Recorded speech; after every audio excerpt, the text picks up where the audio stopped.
여러분 안녕하십니까? 아시는 대로 사랑의 로드맵으로 사랑에 관한 말씀을 나누고 있습니다. 사랑에 대한 이야기를 많이 하고 있죠. 여러 가지 많은 삶의 상황 속에서 글쎄 이렇게 표현해도 되겠습니까? 사랑 타령이 참 많습니다. 정말 우리에게 있어서 사랑은 무엇일까? 사랑은 어떤 가치가 있는 것일까? 이 사랑을 통해서 우리가 무엇을 가질 수 있는가? 여러분 사랑했는데 그 사랑 때문에 내게 돌아온 보답이 무엇입니까? 보답을 기대하고 사랑하십니까? 우리가 사랑할 때 이 사랑하는 것 때문에 내게 돌아올 보답을 기대한다면 많이 실망할 것입니다. 또 반대로 내가 사랑을 받았는데 빚졌네. 그리고 이 사랑의 빚을 갚으려고 한다면 또 얼마나 부담이 되겠습니까? 그러면 사랑은 사랑이 아니라 오히려 괴로움이 될 수도 있고 무거운 짐이 될 수도 있을 것입니다. 오늘 여러분과 함께 말씀을 나누려고 하는 것은 이 사랑이 우리에게 기쁨이 되어야 한다 하는 것입니다. 과연 사랑이 기쁨이 되고 있는가? 아무리 사랑한다고 얘기해도 사랑 속에 부정적인 것이 있고 긍정적인 것이 있습니다. 이미 지난 시간에도 여러분들에게 말씀을 드렸습니다마는 사랑을 긍정적으로 모든 것을 사랑의 긍정으로 사랑으로 긍정하면서 보는 것입니다. 이렇게 얘기해 볼 수도 있겠죠. 우리가 어디에서 왔는가? 우리는 사랑에서 왔다. 우리는 무엇을 하며 사는가? 우리는 사랑하면서 산다. 우리의 어려움은 무엇으로 극복할 수 있는가? 사랑으로 극복할 수 있다. 우리의 삶의 힘은 어디에서 나오는가? 사랑에서 나온다. 우리는 사랑을 어디에서 찾을 수 있을까? 사랑하면 사랑을 찾을 수 있다. 이렇게 계속해서 모든 것을 사랑으로 긍정하고 사랑으로 긍정하고 나아가는 것입니다. 그런데 그렇지 못한 경우도 있습니다. 사랑을 했는데도 이게 사랑이야? 왜 이까짓 걸 가지고 사랑이라고 그래? 그래서 사랑은 불과 같다. 아주 뜨겁고 정열적이고 힘이 있고 타오르고 나를 송두리째 던져버릴 수 있지만은 그러나 또 모든 것을 태워버릴 수 있는 손해가 될 수도 있다 하는 것입니다. 그래서 사랑이 변하여 미움이 되었다 이렇게 말하기도 합니다. 그런데 그것은 진정한 사랑이 아니었겠죠. 물론 진정한 사랑이라고 말할 수 있는 부분도 있을 것입니다. 과연 우리의 사랑에 기쁨이 있는가? 여러분 이 노래 다 아시죠? 제목은 사랑의 기쁨인데 가사는 이렇게 되어 있습니다. 사랑의 기쁨은 어느덧 사라지고 사랑의 슬픔만 쌓였네. 참 모순 아닙니까? 사랑의 기쁨. 그것이 우리에게 계속 있어야 되는데 이 사랑의 기쁨은 사라지고 그리고 사랑의 기쁨 대신에 슬픔만 내게 쌓여가고 있다. 어떤 젊은 부부가 있었습니다. 남편 되는 사람이 제게 와서 상담을 합니다. 목사님, 아무래도 이혼해야 되겠습니다. 그게 무슨 말인가? 아내를 사랑했기 때문에 결혼하지 않았나? 사랑했죠. 그런데 요즘 이런 생각이 듭니다. 내가 이 여자를 사랑했나? 내가 이 여자를 사랑했나? 사랑의 기쁨이 사라진 것이죠. 여러분, 행여나 지금 우리의 마음속에 내가 한때는 사랑했는데, 내가 그때는 사랑했는데, 지금은 이런 입장이 되어 있는 분 계십니까? 또 살아가면서 삶이 고달프고 힘들어서 그런 생각이 들 적이 있습니까? 그냥 지나가는 노래의 한 구절 같지만 사랑의 기쁨은 어느덧 사라지고 사랑의 슬픔만 남았네. 그래도 사랑의 슬픔이라도 남아있으면 그 사랑이 남아있는 것 아니겠습니까? 그러면 사랑의 기쁨은 어떻게 해서 그 기쁨으로 가질 수 있겠습니까? 역시 고린도전서 13장에서 주시는 말씀 가운데는 이렇게 말씀하고 있습니다. 사랑은 악한 것을 생각하지 아니한다. 사랑의 기쁨을 잃어버리는 것은 악한 것을 생각하기 때문에 그런 것입니다. 악한 것이라고 얘기할 때 꼭 나쁜 짓을 해서 악한 것이다 이렇게 생각할 수도 있습니다. 근데 이것은 마음에 무언가 감정의 찌꺼기가 남아있다 하는 것입니다. 그걸 가지고 사랑하면 사랑이 될 수 없다는 것입니다.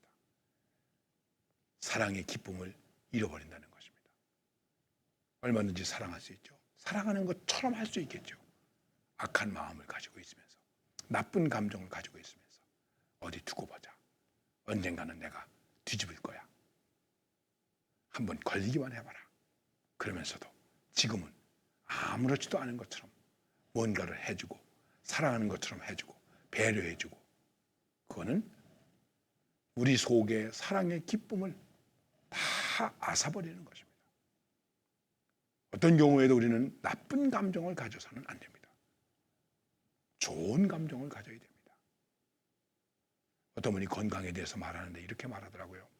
좋은 음식을 먹어야 된다. 비싼 음식이 아니라 몸에 좋은 음식을 먹어야 되고 맑은 공기를 먹어야 된다. 그리고 또 한 가지는 마음을 잘 먹어야 된다. 마음 먹기에 달렸다. 만사는 마음 먹기에 달려 있습니다. 내 마음 먹기에 달려 있습니다. 내가 마음을 어떻게 먹었느냐에 따라서 내 사랑이 기쁨이 될 수도 있고 내 사랑이 슬픔이 될 수도 있습니다. 내 마음 먹기에 달려서 내가 하는 것이 독이 될 수도 있고 약이 될 수도 있습니다.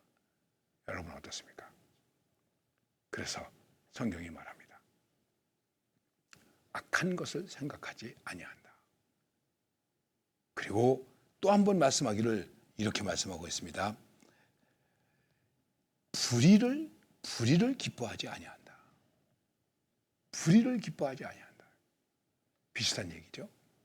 악한 것을 생각지 아니하고 불의한 것은 기뻐하지 않는다. 내가 악한 것을 생각하게 되면 내 안에서 불의가 나올 수 있습니다. 좋지 않은 것이 나오게 됩니다. 그렇게 하는 것을 기뻐하지 아니한다는 거예요. 내 안에 있는 악한 것들이 바깥으로 나오는 것을 내가 좋아하지 않아야 된다는 거예요. 그 좋아할 사람이 누가 있겠습니까? 많은 은근히 그런 것들을 즐기는 사람이 있어요. 그래서 남을 괴롭게 하는 것을 가지고 자꾸만 자기 속에서 희열을 느끼는 사람도 있습니다. 그래서 새디즘이라는 말도 있지 않습니까? 어른들이 아이들을 귀찮게 하면서 즐거워하죠. 아이는 싫다고 그러는데 자꾸만 쿡쿡 찌르면서 그러면서 어른들이 기뻐해요. 요놈 봐라, 요놈 봐라. 그러면서 자꾸만 쿡쿡 찔러요. 아기는 아이 싫어 그러는데 그걸 보면서 즐거워한다는 것이죠. 그 어른이 나쁜 생각으로 그러는 것은 아닙니다. 그러나 내게서 나쁜 것이 나오는 것을 가지고 내가 스스로 즐거워하는 경우도 있습니다. 저도 할아버지가 돼서 손주들하고 놀 때 가끔 그렇게 찌꾸게 할 수 있어요. 싫어하는 걸 자꾸만 하는 거예요. 자꾸만 발바닥을 간지른다든지. 아이가 이렇게 웃고 또 행동하는 것을 보고 내가 즐거워하는 것이죠. 자, 이것이 악한 것이 아니라고 할지라도 우리들의 삶 속에서 이렇게 악하고 불의한 것들이 바깥으로 나오는 것을 즐기면서 사는 사람들도 상당히 많이 있다는 것입니다. 남이 안 되는 것을 보고 좋아하잖아요. 은근히 좋아하잖아요. 안 됐으면 좋겠다 이렇게 생각하잖아요. 너무나 잘 아는 속담대로 사촌이 땅을 세면 기뻐야 되는데 사촌이 땅을 세면 배가 아프다. 그 불의한 거예요. 그리고 그게 악한 생각이에요. 우리에게는 이런 것들이 너무나 많이 보편화되어 있습니다. 보편화되어 있습니다. 여러분, 아이가 시험을 봤습니다. 50점을 받아왔습니다. 어떻게 하시겠습니까? 100점을 받아온 아들이 있습니다. 어떻게 하시겠습니까? 야, 너 좀만 공부 잘했다. 야, 오늘 기분 되게 좋다. 야, 아빠가 용돈 주마. 좋은 일이죠. 50점 받았어요. 이걸 공부라고 했냐? 아이고, 이게 누굴 닮아서 이래? 이러면 어떻게 되겠습니까? 내게서 악한 것이 나오는 거예요. 그리고 그 나온 모습은 뭡니까? 불의한 모습이에요. 좋아할 수 있는 모습이 아니죠. 야, 50점 받았네. 점수는 나쁘지만 나는 너를 사랑한다. 점수는 좀 섭섭하지만 나는 그래도 너를 사랑해. 내가 더 소중해. 그것을 말하는 것입니다. 불의를 기뻐하지 아니한다. 정말 불의를 기뻐하지 아니해야 되겠죠. 그런데 우리는 우리의 삶 속에서 작은 것일지라도 불의를 기뻐해서는 안 된다는 것입니다. 불의를 기뻐하는 사람들 의외로 많이 있습니다. 남이 안 되는 것을 보고 즐거워하는 사람들 많이 있습니다. 그는 사랑이 아니라는 것이죠. 오히려 사랑의 기쁨이 사라지게 되는 것입니다. 그러면서 오늘 말씀은 이것입니다. 진리와 함께 기뻐한다. 진리. 진리를 우리는 여러 가지로 얘기할 수 있습니다. 하나님의 말씀이 진리입니다. 하나님의 말씀과 함께 기뻐한다. 그런데 이 진리는 곧 무엇을 말하는 것일까요? 진실을 말하는 것입니다. 진정함을 말하는 것입니다.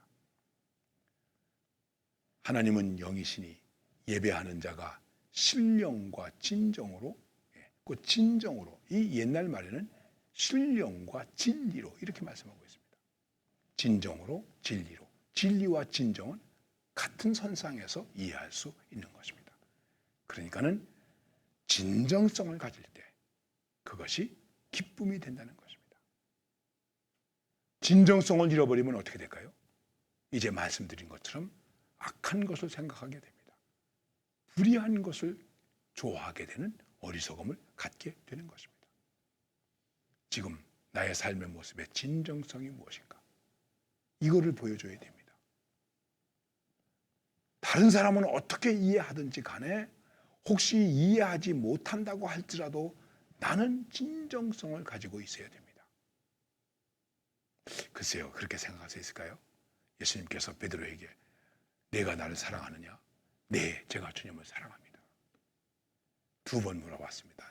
내가 나를 사랑하느냐? 네, 내가 주님을 사랑합니다. 3번째, 내가 나를 사랑하느냐? 그랬더니 베드로가 성경 말씀에 이렇게 말씀하고 있습니다. 근심하며 내가 주님을 사랑하는 줄 주님께서 아시지 않습니까? 주님이 아시지 않습니까? 이렇게 말합니다. 예수님께서 베드로가 네, 제가 주님을 사랑합니다 그랬을 때 진짜일까? 아무래도 가짜일 거야. 이렇게 생각하셔서 그랬을까요? 거기까지는 조금 이야기를 놓아두고 베드로의 입장에서 한번 생각해 보겠습니다. 예수님께서 내가 나를 사랑하니 네, 제가 주님을 사랑합니다. 주님이 아시지 않습니까? 그래, 내가 나를 사랑하느냐? 네, 내가 주님을 사랑합니다. 3번째, 근심했다. 제가 생각하는 행간을 읽어보는 것입니다. 베드로가 왜 근심했을까? 아, 우리 주님께서 내가 주님을 3번이나 부인한 것 때문에 나를 못 믿기 때문에 그런 것일까? 내 사랑의 진정성이 주님 앞에 보여지지 않는 것일까? 여러분, 혹시 이런 근심을, 이런 생각을 베드로가 하지 않았을까요? 예수님은 베드로에게 왜 나를 부인했느냐, 3번씩이나 부인했느냐, 그따위밖에 못하느냐 화를 내시지도 않았습니다. 내가 나를 사랑하느냐? 베드로는 이 사랑의 질문 앞에서 근심하게 되었습니다. 여러분, 하나님을 사랑하십니까? 형제를 사랑하십니까? 부모를 사랑하십니까? 그리고 아내와 남편을 사랑하십니까? 거기 얼마나 진정성이 있습니까? 그 진정성이 있으면 그것이 곧 뭐가 되겠습니까? 기쁨이 되는 것입니다.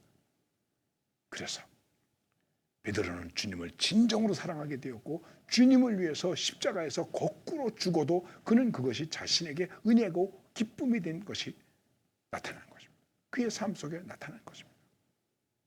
사랑의 기쁨, 여러분과 저의 사랑의 진정성 속에 있습니다. 그래서 진리와 함께 기뻐한다, 이렇게 말씀하고 있는 것입니다. 지금 우리는 그리스도인이 이 세상에 그리스도의 사랑의 진정성을 보여야 할 때입니다. 저거 예수 믿는 것들 아무래도 좀 수상해. 그럼 곤란하잖아요. 아무래도 코로나 퍼뜨리는 것 같아. 그러면 곤란하잖아요. 아, 이 코로나를 막기 위해서 예수 믿는 사람들이 이렇게 희생하는구나, 이렇게 애쓰는구나, 이렇게 돕고 있구나. 우리의 사랑의 진정성을 보여야 할 때라고 생각합니다. 그것이 우리에게 사랑의 기쁨을 회복시키는 기적이 되는 것입니다. 감사합니다.